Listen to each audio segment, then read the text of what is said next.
Hey guys, welcome back to the channel. Today we are fulfilling a request. We often get asked to rank the sleeper car routes from Amtrak, so we're going to take care of that today.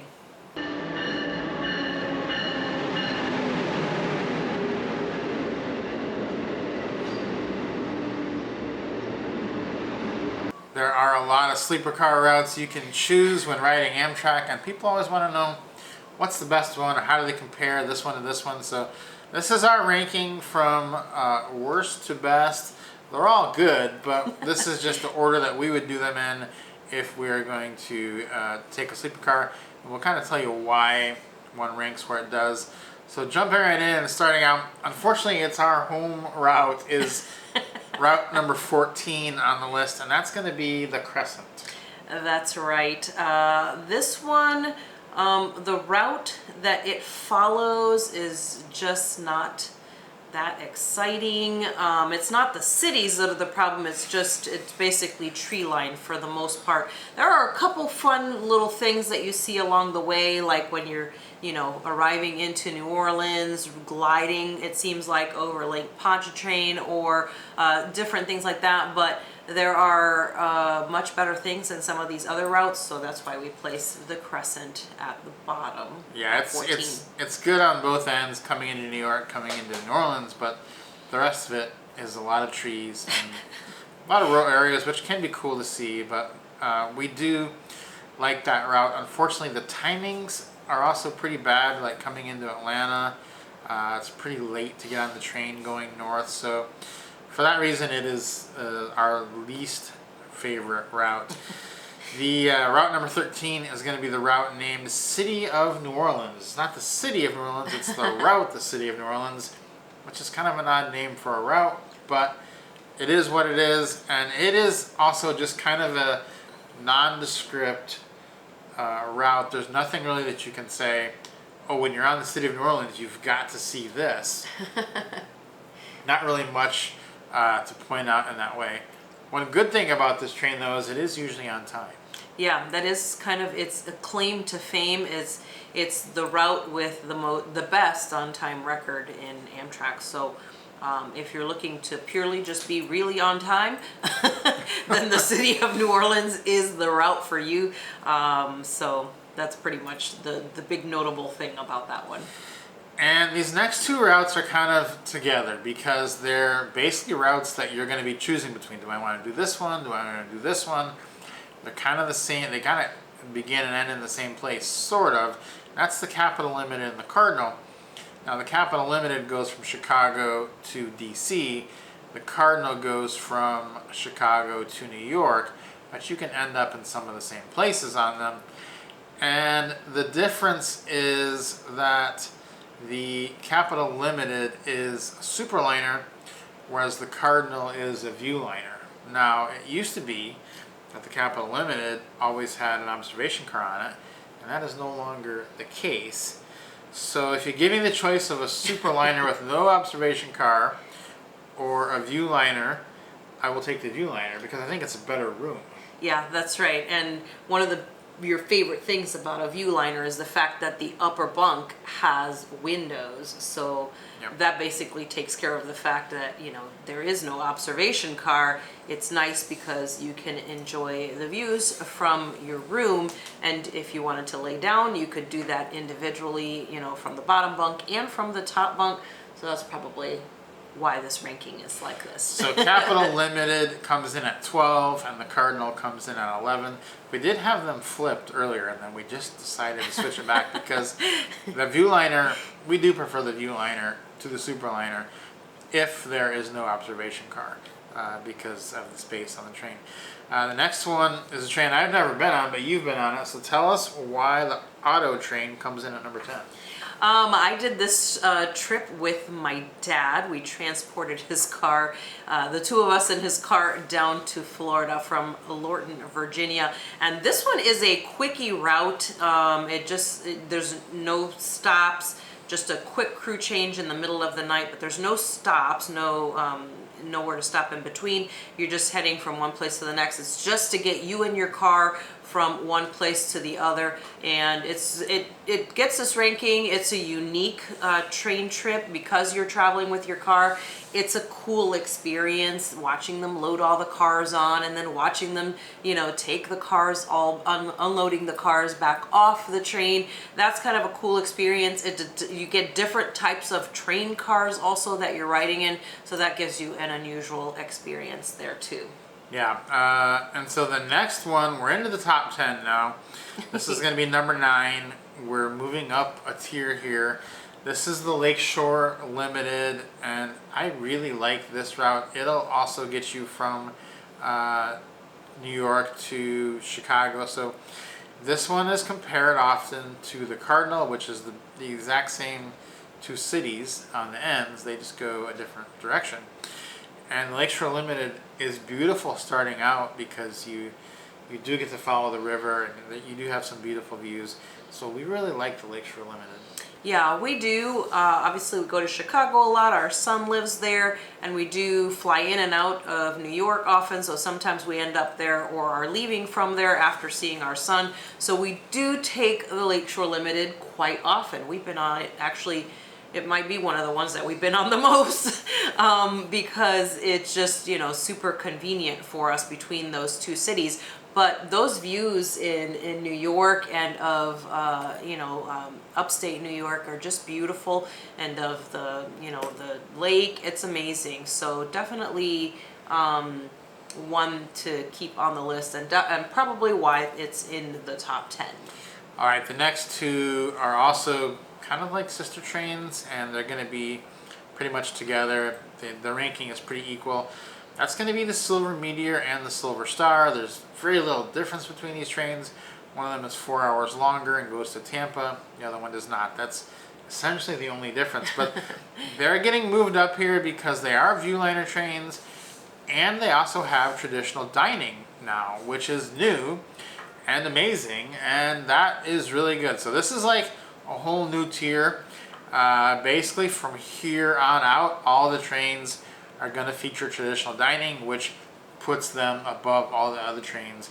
So the trains that we mentioned previously to this are all flexible dining for the most part, and that's going to be not as good of an experience. Mm-hmm, yeah, except for the auto train. Yeah, of course. It's like I said, it's its own unique. It's in its own category because it's so different than all the other rides. But the Silver Meteor, Silver Star, what's called the Silver Service, is a really good combo. It just really depends on if it's going to be hitting one of the cities that you're trying to get to. But if you're going from terminus to terminus, you're better off, cutting 4 hours off your journey and, taking the Silver Star. Yeah, we do like those trains because they are quite comfortable. Again, those are going to have a lot of good trains for first timers.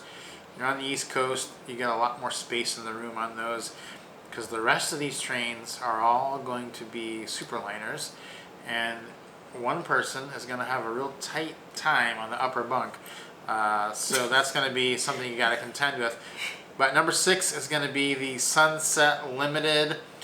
It's basically, it's interesting how many of these routes are kind of like routes that are similar to other routes, because the Sunset Limited is basically just part of the Texas Eagle route, only going half of the way.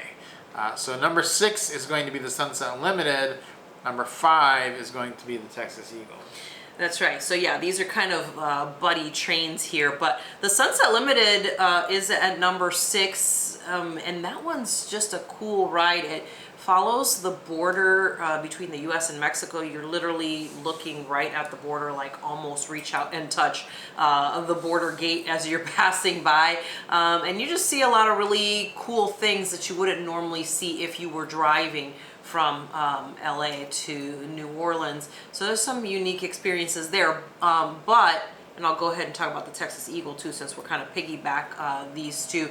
But the difference with the Texas Eagle is you start out Texas Eagle, if you start out in LA, you start out Texas Eagle / Sunset Limited, and they set up the cars in a way that they can detach. Then when they get to Houston, they pull them, part of the train goes one way and the other part goes the other way. So the Texas Eagle continues on to Chicago while the Sunset Limited continues on to New Orleans. And the Texas Eagle, I think, gets a little bump up because it is the longest train ride of all of the Amtrak routes. Yeah, it does. It is interesting to note, though, that the Texas Eagle, once the trains detach or before they attach, if you're going the other way, it will be not traditional dining, and it will not have an observation car for half of the ride. Only when it's with the Sunset Limited does it have those. So when you're going through the Chicago portion of that route, you will be basically on flexible dining.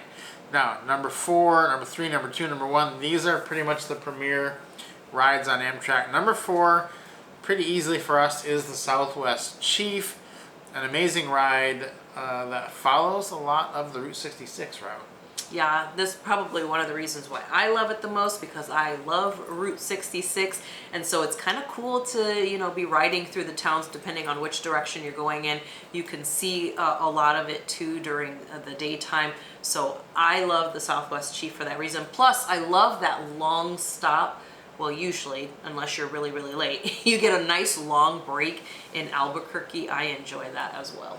Yeah, good scenery. Not the best scenery. These next 3 are pretty much cut and dried the best 3 scenery trains on Amtrak. Number 3 is going to be the Starlight. And if you've never been on this one, between LA and Emeryville, San Francisco, the ocean views are just incredible. Absolutely amazing. I remember the very first time that we rode the Starlight and saw those views. I was literally just blown away. I maxed out my camera roll on my phone and on our cameras to film for you guys. Absolutely love the scenery from the Starlight. Is just gorgeous. Sometimes you're so close that you feel like you could reach out and just touch the water.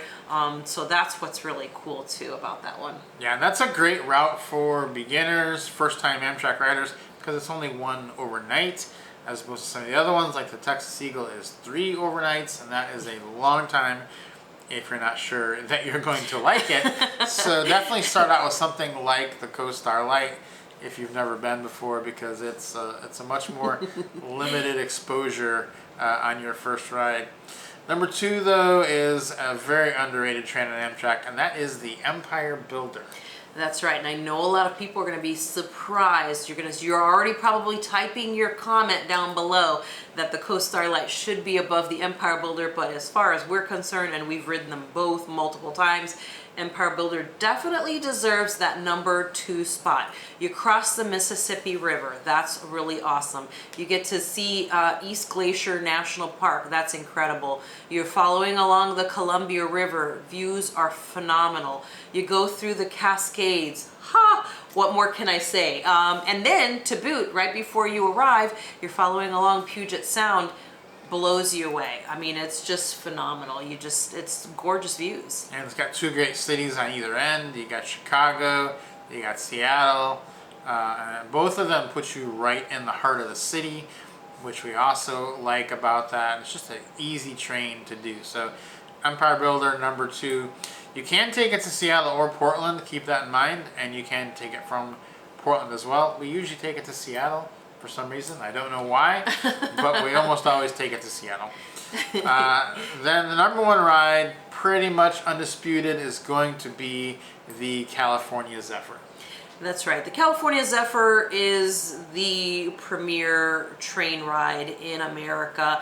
It gives you incredible views if you're on the right portion of it. Gives you incredible views of places you wouldn't normally be able to see if you were not on this train. So I think that really, if you're looking for something kind of knock your socks off, this is definitely the ride that you are looking for. Yeah, you do want to be riding the California Zephyr west of Denver. So we've heard people ride the California Zephyr and say, oh, I got on in Denver and I rode to Chicago.